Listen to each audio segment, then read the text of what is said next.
आदरणीय दोस्तों और भक्तों, गुरु की सेवा और उसका फल, उसके बारे में आज आपके समक्ष वृतांत लेकर हाजिर हुआ हूँ। तो दोस्तों, गुरु की महिमा के बारे में कबीर साहब ने भी अपने एक दोहे में बताया है। गुरु गोविंद दो खड़े, काके लागो पाए, बलिहारी गुरु आपने, जिन गोविंद दियो बताए। अगर गुरु और गोविंद दोनों खड़े हैं तो मुझे किनके पांव स्पर्श करने चाहिए? मैं गुरु की बलिहारी जाता हूँ, जिन्होंने गोविंद के पास जाने का रास्ता मुझे बता दिया। तो दोस्तों, यह है गुरु की महिमा। और आगे इस वृत्तांत में गुरु की सेवा और उसके फल के बारे में आपके समक्ष अपना विचार रख रहा हूँ। दोस्तों, महर्षि आयोध धौम्य के दूसरे शिष्य थे उपमन्यु। गुरु ने उन्हें गाय चराने और गायों की रखवाली करने का काम दिया हुआ था। दोस्तों, ब्रह्मचर्य का एक नियम होता है कि ब्रह्मचारी गुरु सेवा करता हुआ गुरु गृह में ही निवास करे। वह पास के नगर और गांव से भिक्षा मांग कर लेकर आए और उसे गुरु के सम्मुख रखे। गुरुदेव उसमें से जो भी उसे दें, उसी को खाकर वह संतुष्ट रहे। उपमन्यु भी इस नियम का पालन करते थे, किंतु वे जो भिक्षा मांग कर लाते थे उसे धौम्य ऋषि पूरी की पूरी रख लेते थे। उपमन्यु को उसमें से कुछ भी नहीं देते थे। उपमन्यु भी कुछ कहते नहीं थे। एक दिन ऋषि ने पूछा, उपमन्यु, मैं तुम्हारी भिक्षा का सारा अन्न रख लेता हूँ, ऐसी दशा में तुम क्या भोजन करते हो? तुम्हारा शरीर तो पुष्ट पुष्ट है।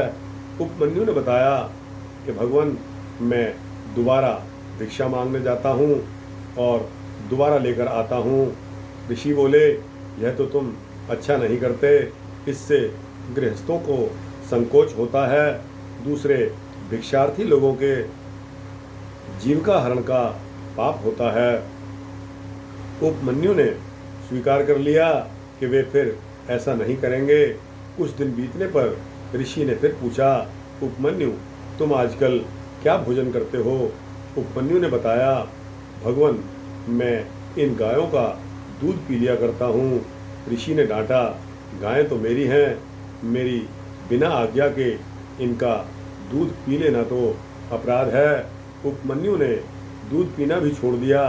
कुछ दिन पश्चात जब फिर ऋषि ने पूछा, तब उपमन्यु ने बताया कि वे अब बछड़ों के मुख से गिरा पैन पी लेते हैं, लेकिन गुरुदेव को तो उनकी परीक्षा लेनी थी।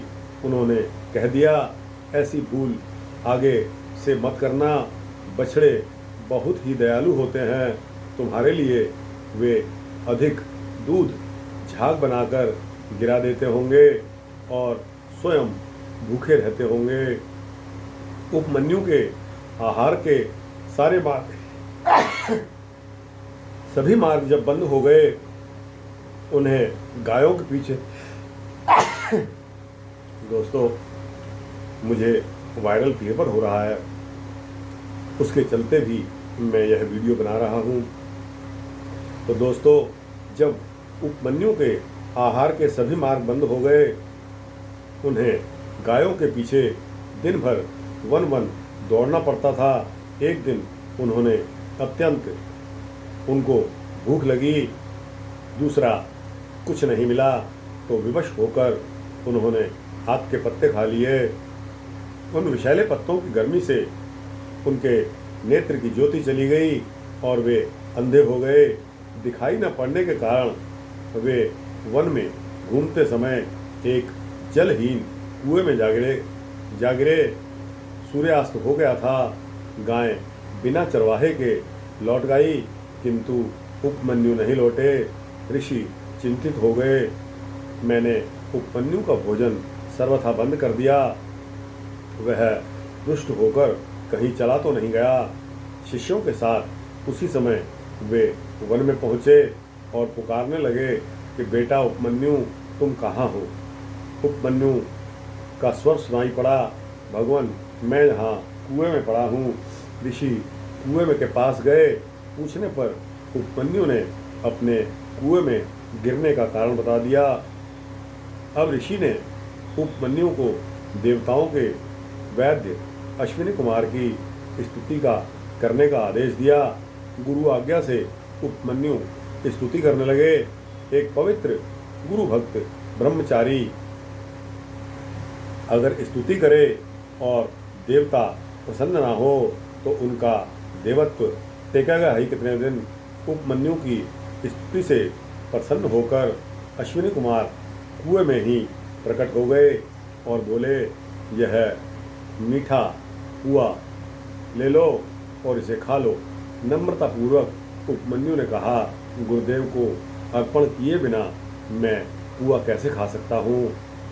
अश्विनी कुमार ने कहा, पहले तुम्हारे गुरु ने भी हमारी स्तुति की थी और हमारा दिया हुआ कुआ अपने गुरु को अर्पित किए बिना ही खा लिया था, तुम भी ऐसा ही करो। उपमन्यु बोले, गुरुजनों की त्रुटि अनुगतों को नहीं देखनी चाहिए, आप लोग मुझे क्षमा करें, गुरुदेव को अर्पित किए बिना मैं कुआ नहीं खा सकता। अश्विनी कुमारों ने कहा, हम तुम्हारी गुरु भक्ति से बहुत प्रसन्न हैं। तुम्हारे गुरु के दांत लोहे के हैं, परंतु तुम्हारे स्वर्ण के हो जाएंगे, तुम्हारी दृष्टि भी पहले के समान हो जाएगी। अश्विनी कुमारों ने उपमन्यु को कुएं से बाहर निकाल दिया। उपमन्यु ने गुरु के चरणों में प्रणाम किया। महर्षि आयोध धौम्य ने सब बातें सुनकर आशीर्वाद दिया। सब वेद और धर्मशास्त्र तुम्हें स्वतः कंठ हो जाएंगे, उनका अर्थ तुम्हें भाषित हो जाएगा, धर्मशास्त्रों का तत्व तुम जान जाओगे। दोस्तों, यह गुरु सेवा का फल है, गुरु सेवा का प्रताप है कि जिसके कारण उपमन्यु को फिर से एक नई जिंदगी मिल गई। दोस्तों, यह वृत्तांत यहाँ समाप्त होता है। अच्छा लगा हो तो इसको लाइक और शेयर अवश्य करना। अपने दोस्तों, मित्रों को, जिज्ञासुओं को जरूर भेजना। इस चैनल को सब्सक्राइब करेंगे तो दोस्तों इसी तरह के भक्ति वृत्तांत आपको मिलते रहेंगे। जय श्री राधे, जय श्री कृष्णा।